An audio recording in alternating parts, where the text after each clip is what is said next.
The Jays desperately need something big to happen to them this offseason. And although they're going after Juan Soto, it's still the white whale. That's still the one that they're chasing, but the one that they may not get. So, what's the backup plan?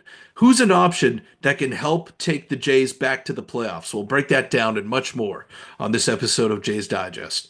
Welcome in, everybody, to Jays Digest. I'm your host, Peter Vryonis, alongside host Nick Goss. And Nick, the difference between this offseason and last year's offseason is monumental, in my opinion. And let me explain. So, last offseason, it was Ohtani or bust. That's what we were told.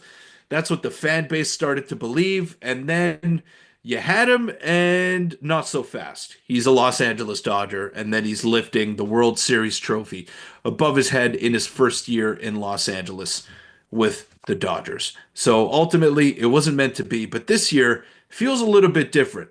It's the same narrative.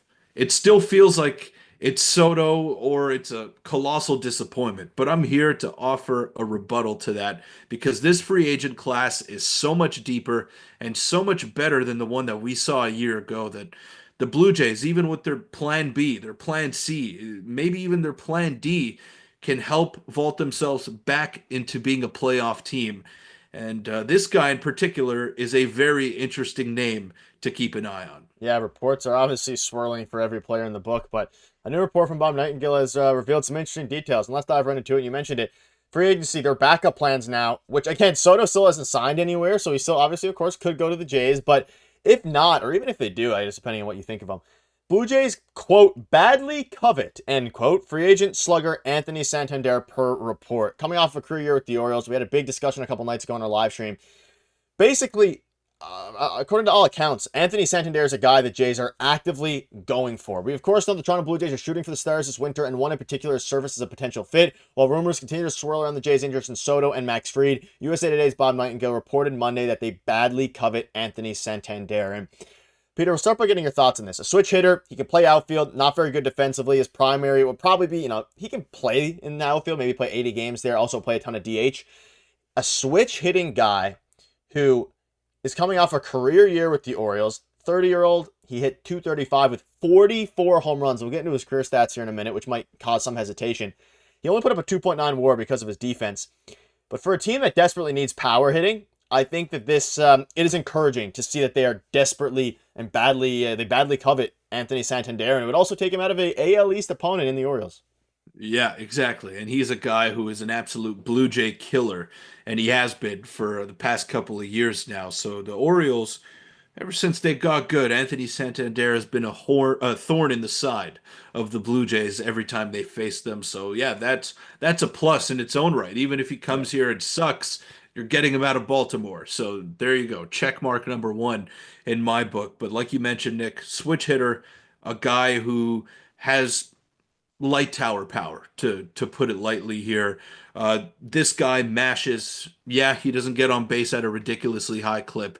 He doesn't hit for a high average, but he's a switch hitter who mashes from both sides of the plate and doesn't really play in a very pitcher friendly ballpark, in a hitter friendly ballpark in Baltimore, especially not on the left field side of things. So even though they're moving it up a little And bit here, maybe we could see some home run totals creep up even more for Anthony Santander. I don't know what a contract for him looks like, but I was doing some research, did a deep dive there, and a lot of algorithms and predictions I see have him at around 4 years or 5 years, 90 million, or 4 years, 80 million. Take your pick, but I think that's a very fair deal for a guy who is not even who is 30, who still has a lot of years left to give, I think, and is the number one need for the Toronto Blue Jays. Like you talk about the bullpen all you want, talk about an extra arm in that rotation. They need power because they were one of the worst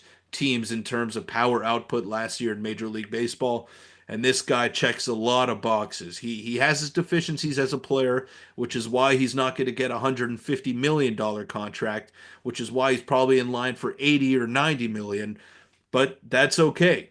That can't be your only addition of the offseason, which is something that we touched on in the live stream, Nick. yeah, you can see the bottom before we get into the stats.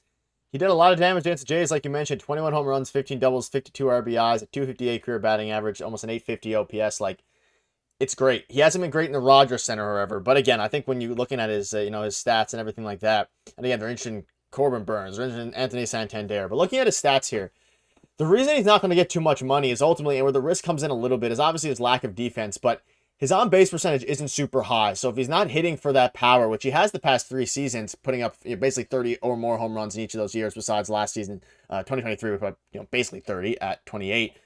His on-base percentage and some of the other stuff isn't super useful. But for a team like the Toronto Blue Jays, who desperately need power, desperately in the need of power, they have a ton of contact hitters as is. They have some guys who can, not hit for a ton of power, but can put the bat in the ball. You think Ernie Clement, even Bo Bichette, he still strikes out a good bit, but he's not necessarily a power hitter. Their only big power hitter is really, at this juncture, unless I'm missing somebody, Vladimir Guerrero Jr. No one else right now stands out to me as a premier power hitter. You think George Springer? His time has passed. Dalton Varsho, he hits for power, and maybe you can make the argument he's a power hitter, but he's not an elite hitter.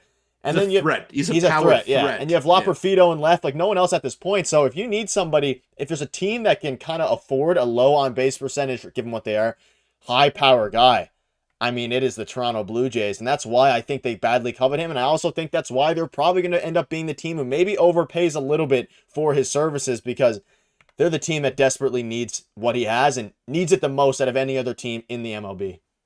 Yeah, so obviously plan A here is Juan Soto, and we've been on that train all off season long. And hopefully this whole thing gets resolved soon because one of us is going to go crazy. And it might be both of us, Nick, at this point, the way that we've been hammering this point to death. But we mentioned it in the live stream. Let's say you have an off season of Max Fried, who is a prime target for the Toronto Blue Jays right now. Second is Anthony Santander, who, again, they are highly coveting him. Those are not my words, those are badly covet. They badly covet Anthony Santander. So I'm not misconstruing anything. They badly covet both of those guys, Anthony Santander and Max Fried. But you feel like you need one more bat in there. Who's available? I take a look up and down the list. I take a look at the affordable options. I have two names. It is Tyler O'Neill and it is Max Kepler. Maybe Cody Bellinger you could throw in there as well. Fills a need for the Toronto Blue Jays. He can do a little bit of everything. But those three guys, I think alongside Max Fried and Anthony Santander, that's a pretty damn good offseason. And then you make the subsequent moves in your bullpen. You hope for a bounce back season out of Bo Bichette.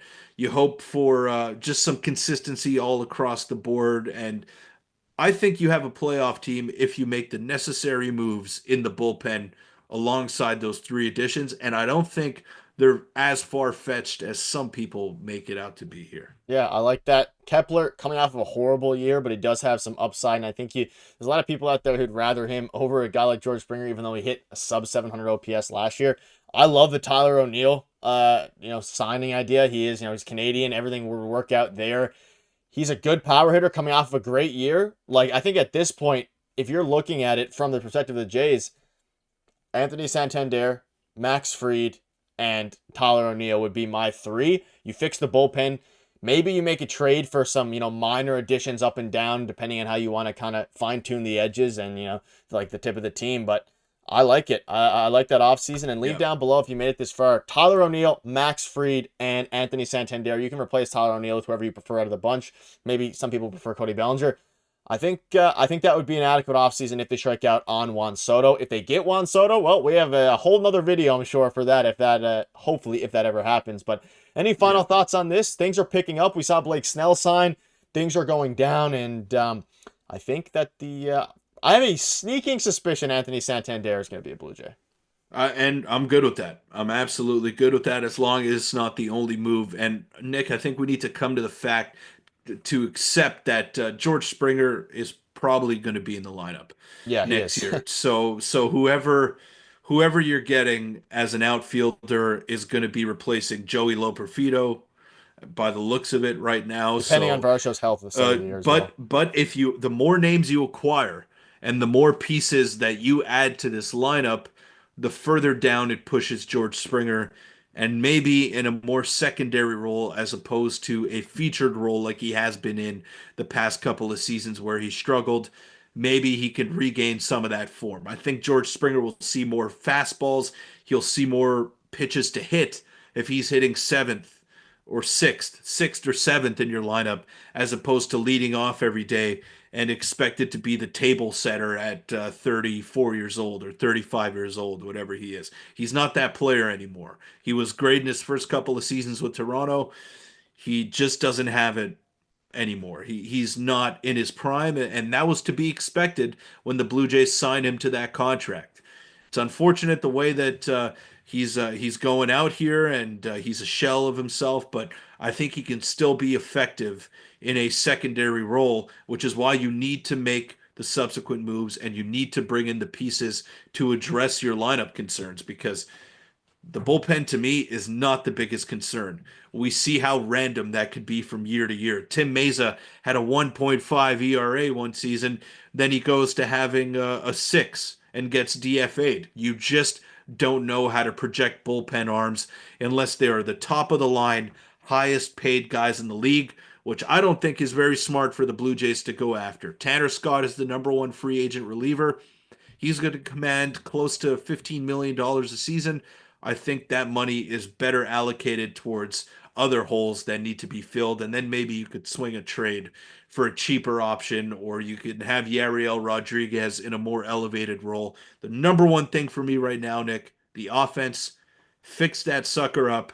And then the rest of the team, you just go from there. Yeah, and hopefully this badly covered and all these badly covered reports, rumors transition to an actual signing, and hopefully we'll be talking about that soon. Because believe me, we want to see an actual signing as much as you all do. But that'll wrap it up. Let us know down below what your thoughts are, and hopefully the Jays. Hopefully this is the beginning of a very interesting offseason for the Jays, and interesting in a good way, not a bad way. Because either way, I think it's going to be interesting. Thank you guys for watching. See you later.